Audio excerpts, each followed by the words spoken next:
close to there, and yeah, my family and I used to vacation a little bit in the Poconos, and it was definitely one of the spots where I started to fall in love with the outdoors as a young kid. So, good morning, YouTubers. Well, good morning for me. I've come to a roadside location that I know is not going to work today, but there's a lovely tree down there that I really want to try and photograph. And this is the first time I've had an opportunity to come and scout this tree out, where I haven't had to be somewhere, or I've got time to have a look, properly have a look and see if it's a possible shot. There's a lovely woods over the other side of this field as well. I'll put some B-roll up now so you can see the tree line in the other side of the field. Obviously you can see the tree, but you can see the problem I'm going to have with this tree is separating it from the background. I want the tree popping in that green field. I obviously don't want the top of the tree to encroach in the forest in behind. So yeah, I am on my way to my local woods, but I just wanted to check this out on the way.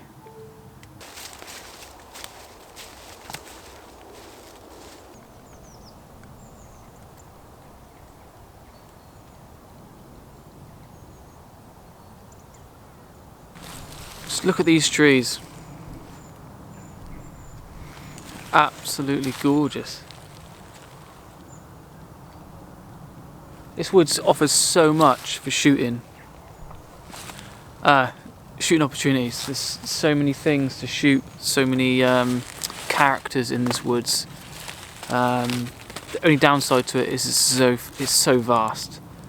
I think this is the largest privately owned woods that's still open to the public in the country, and I think the avenue, and if I'm wrong I will put it on the screen, but I'm pretty sure this avenue is the longest avenue in Europe. So it's quite a special woods, and I've grew up around these woods all my life, so yeah, these woods are quite special for me, and they're completely different to the beech woodland that I shoot when I take the bluebow images and the woods that you normally see me in. This is a completely different woods. This is an old ancient oak woodland, English oaks. There is a mixture. There are some pine plantations, new stuff mixed in, but it's predominantly ancient oaks with some farmland. Obviously it is privately owned, so there are cattle grazing.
I found a couple of good characters, and a natural leading line. It's more of a classic view. It's not something that is particularly inventive, and I don't particularly like the man-made element of the fence, the gate down in the far distance. But it does add a journey to the image. So hopefully you can see why I picked this shot.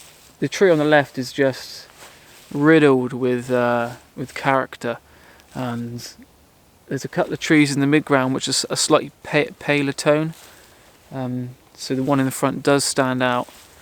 And then as we move further down the scene, you can see down the leading line of the path, you see a sort of a more of a skinny tree, and it's sort of forked up like this, like a fork.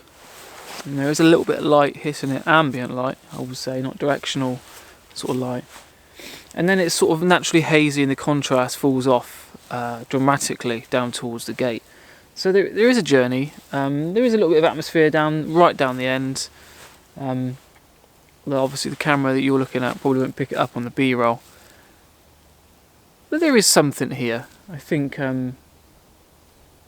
maybe in autumn, it's a bit late for this shot, but in autumn when there's a bit of colour, or if there was snow and like a real frosty morning with a little bit of mist down the far, just to soften that distance, like I said, hide that sort of man-made element of the gate, it probably would work a lot better. But I'm going to take this shot anyway, and I'll put it up on the screen so you can get a gist of what I'm thinking and why I've took this shot. But yeah, I'm bang out at 200mm, and I am shooting between f11 and f16. It tends to be my favourite sort of range at f-stop at the moment. Some people will say, well, just shoot a wider open and sort of soften that background even more to help you, because you haven't got the conditions, which is a fair point.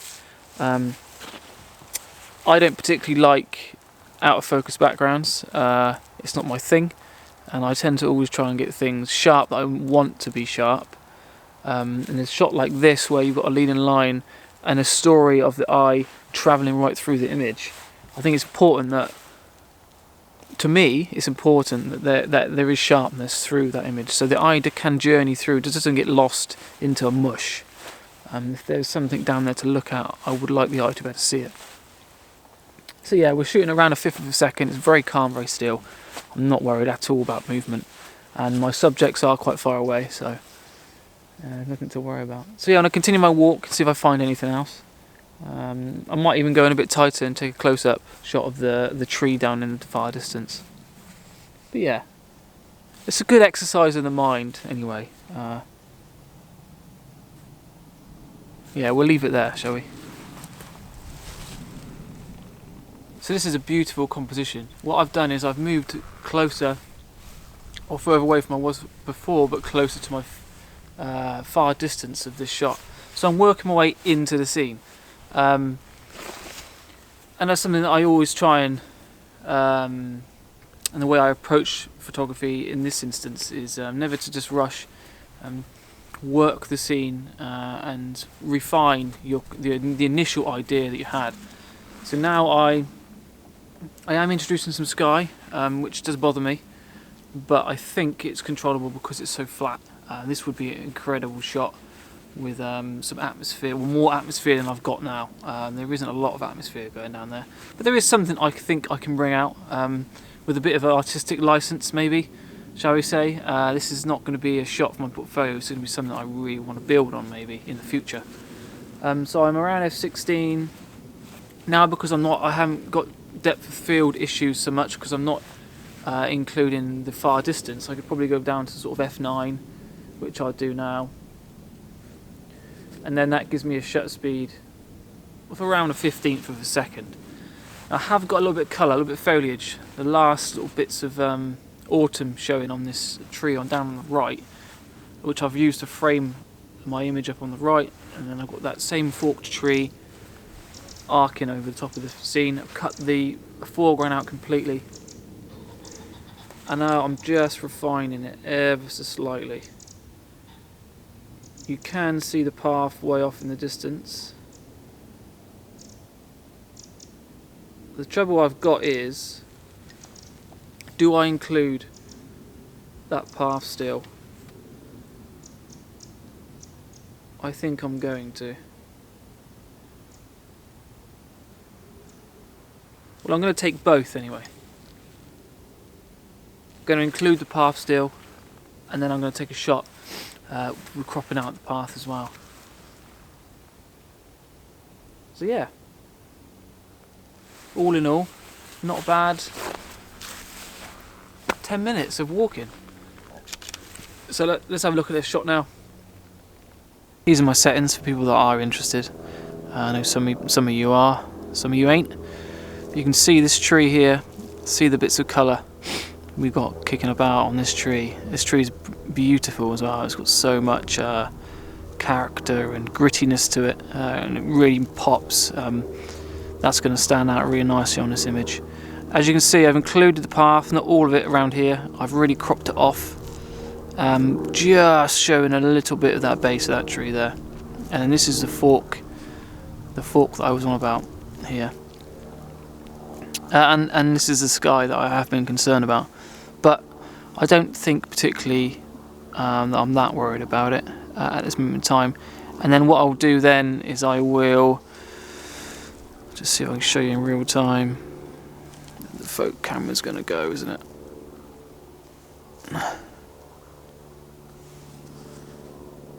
Oh, here we go, sorry.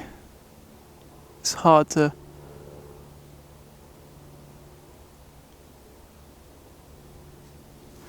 And I'm going to do something like that,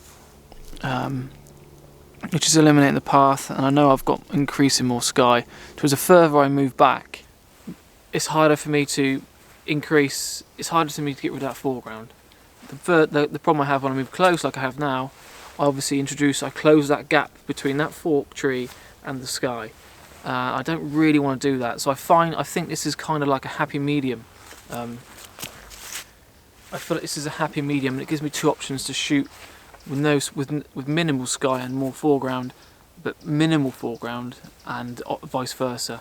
So this way, it's all about working the scene, like I said a minute ago, and working towards something that works. Or sometimes you find like this, I have to find a compromise.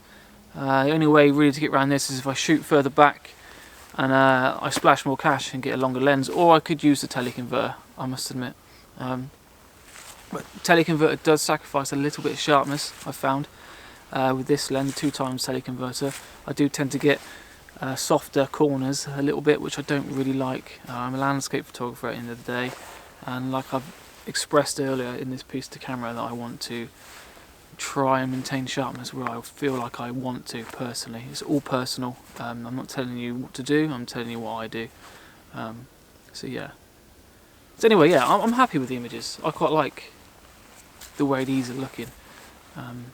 So yeah, I'm going to crack on and get these shots, and I'll see you in a bit. Maybe we'll find something else, maybe we won't. I'm quite happy, quite content with what we've seen, and this is something that I probably will go back to later on in the year. I'll make a note of it, drop a pin on my map on my phone, so I know exactly where to come back to.